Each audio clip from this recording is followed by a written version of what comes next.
नमस्कार.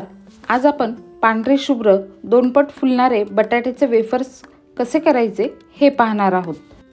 वेफर्स करताना बऱ्याच जणांना अडचण कुठे येते तर वाळल्यानंतर वेफर्स काळवंटात किंवा तळल्यानंतर ते नीट फुलत नाहीत किंवा तळल्यानंतर ते खूप लाल होतात तर कधी खूप तेलकट होतात. तर ह्या सगळ्या प्रश्नांची उत्तरं मी ह्या व्हिडिओमध्ये देण्याचा प्रयत्न केलेला आहे. तर व्हिडिओ शेवटपर्यंत नक्की बघा. व्हिडिओ जर आवडला तर लाईक, शेअर, सबस्क्राईब करायला विसरू नका. भरपूर अशा छोट्या छोट्या टिप्स दिलेल्या आहेत, त्यामुळं संपूर्ण व्हिडिओ बघा आणि असेच मस्त पांढरे शुभ्र दुप्पट फुलणारे वेफर्स ह्या वर्षी करून बघा.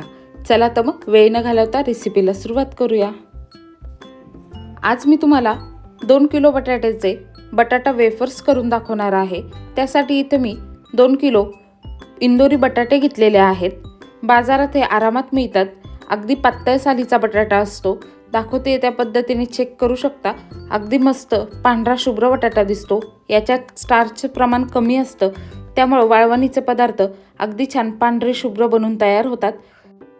बटाटे मी एकदा पाण्याने धुवून घेतलेले आहेत, स्वच्छ करून घेतले. आता आपल्याला बटाट्याचे साल काढून घ्यायचे आहेत. दाखवते त्या पद्धतीने पिलरच्या साहाय्याने मी संपूर्ण बटाट्याचे साल काढून घेणार आहे आणि हा बटाटा आपल्याला लगेच थंड पाण्यामध्ये घालून घ्यायचा आहे, म्हणजे बटाटा काळा पडणार नाही. ह्याच पद्धतीने संपूर्ण बटाट्यांचे मी साल काढून घेणार आहे. वाळवणीचा पापड्या असोत किंवा वेफर्स असो त्यासाठी इंदोरीच बटाटा वापरा. याच्यामध्ये स्टार्चचं प्रमाण कमी असतं आणि वाळवणीचा पदार्थ काळा पडत नाही. तर इथं मी सगळे बटाटे ह्याच पद्धतीने साल काढून घेतलेले आहेत. मोठ्या आकाराचे बटाटे घेतलेले आहेत, म्हणजे मस्त मोठे एकसारखे वेफर्स आपले तयार होतील. आता साल काढलेले बटाटे आहेत ते आपल्याला किसून घ्यायचे. त्यासाठी इथं मी एक परातीमध्ये पाणी घेतलं आणि वेफर्स किसायची किसणी घेतलेली आहे. तर बटाटा आपल्याला सरळ पकडायचा आहे. आडवा जर पकडला तर लांब लांब चिप्स तयार होतील. मी आता उभा बटाटा पकडतीये. असा पकडल्याने छान असे गोल गरगरीत चिप्स तयार होतील. तुम्हाला आवडतील त्या पद्धतीने तुम्ही बटाटे किसून घेऊ शकता. बटाटा किसताना जागेवर बटाटा पुढं मागं करायचा नाही, संपूर्ण किसला गेला पाहिजे आणि छान खाली असा गोल वेफर्स पडला पाहिजे. ह्या पद्धतीने सगळे बटाटे किसून घ्यायचे. जागेवर जर किसल्या गेलं तर बटाट्याच्या वेफर्सचे तुकडे पडू शकतात. ह्याच पद्धतीने संपूर्ण साल काढलेल्या बटाट्यांचे मी वेफर्स इथं तयार करून घेतलेले आहेत. मस्त असे एकसारखे वेफर्स तयार झालेले आहेत. आत्ता तुम्ही बघू शकता वेफर्सच्या वरती अगदी असं स्टार्चचं पाणी येतंय, त्यामुळं हे वेफर्स आपल्याला 2 ते 3 पाण्याने स्वच्छ धुवून घ्यायचे आहेत. 2 ते 3 पाण्याने स्वच्छ धुतल्यानंतर आता मी इथे एक पातेलं घेतलंय. त्यामध्ये पाव चमचा तुरटी घालून घेणार आहे. भरपूर असं पाणी घेतलेलं आहे. तयार वेफर्स आपल्याला त्यामध्ये घालून घ्यायचे. तुरटीच्या पाण्यात वेफर्स धुतल्यानंतर छान आपल्याला ते खालीवरती करायचे, म्हणजे त्यातलं बऱ्यापैकी स्टार्चचं प्रमाण कमी होईल आणि पांढरे शुभ्र वेफर्स आपले बनून तयार होतील. खूप वेळ ठेवायचं नाही. सगळे छान मिक्स करायचे, खालीवर करून घ्यायचे. पाण्याचा कलरही बदलतो. तुरटीमुळे वेफर्स स्वच्छ होतात. तुरटीच्या पाण्यामध्ये 1 ते 2 मिनटं छान असं खालीवर केले की छान असे कडक वेफर्स आपल्याला मिळतात. अजिबात तुकडे होत नाही आहेत. मस्त असे कडकपणा वेफर्समध्ये आलेला आहे.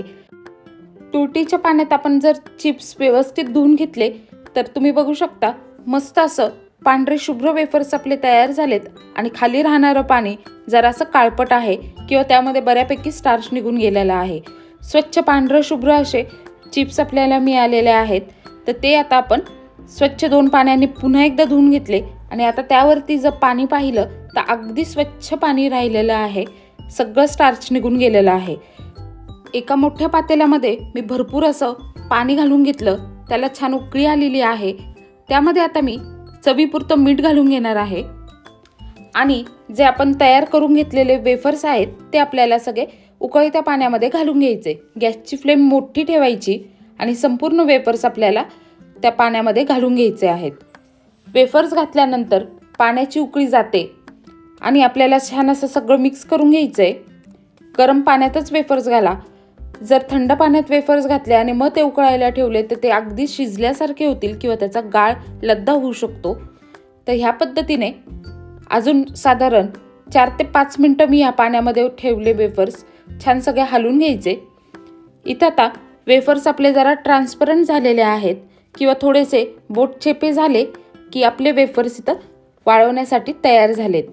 तुम्ही बघू शकता आधीपेक्षा बऱ्यापैकी ट्रान्सपरंट असे वेफर्स आपले बनून तयार झालेले आहेत। ह्या पद्धतीचे वेफर्स तयार झाले की ते आता आपल्याला लगेच पाण्यातनं काढून घ्यायचे आहेत।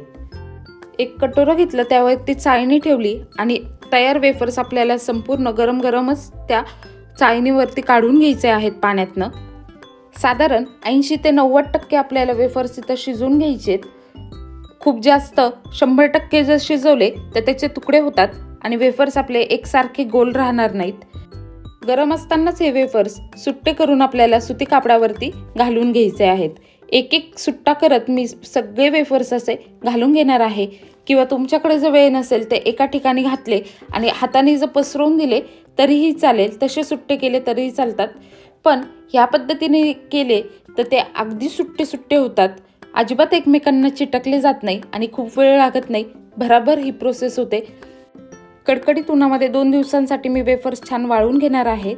एक छोटीशी टिप्स सांगते, वाळवणीचा पदार्थ आहे त्यामुळे बेताचं मीठ घाला, खूप जास्त मीठ घालू नका। वाळल्यानंतर वेफर्स कमी होतात आणि त्यामध्ये जास्त खारटपणा येऊ शकतो। मस्त कडकडीत उन्हामध्ये 2 दिवस वेफर्स वाळल्या गेलेत, मस्त कलरही आलेला आहे, पांढरं शुभ्र वेफर्स आपले इथं बनून तयार झालेले आहेत। चला ते तळल्यानंतर कसे होतात तेही दाखवते। गरम तेलात टाकल्याबरोबर मस्त असे दुप्पट फुलून तयार होतात हे पांढरे शुभ्र वेफर्स। अजिबात लाल कलर येत नाही किंवा जास्त तेलकटही होत नाही। पांढरे शुभ्र बटाट्याचे वेफर्स करायची परफेक्ट रेसिपी मी तुम्हाला आज सांगितलेली आहे।